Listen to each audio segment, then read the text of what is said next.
Sebanyak 24 tentara Israel tewas dalam sehari pada Senin 22 Januari 2024.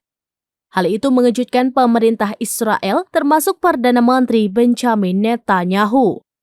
Ia pun mengakui bahwa Zionis saat ini mengalami hari tersulit sejak perang meletus di Gaza.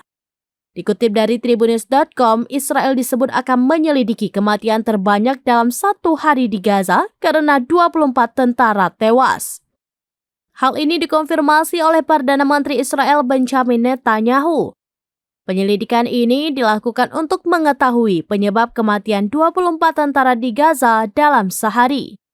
Menurut Netanyahu, pihaknya harus mengambil pelajaran yang diperlukan dan melakukan segalanya untuk menyelamatkan nyawa para pejuangnya. Ia pun bersumpah tidak akan berhenti berjuang hingga kemenangan mutlak.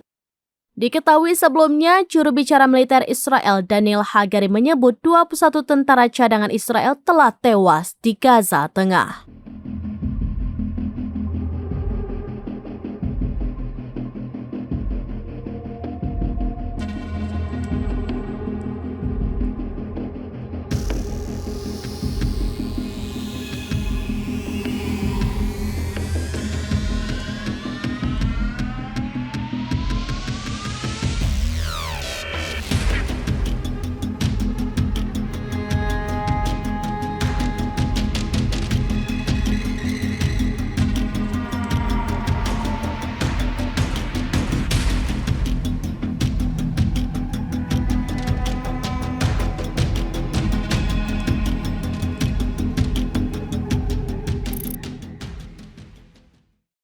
Download Tribun X sekarang, menghadirkan lokal menjadi Indonesia.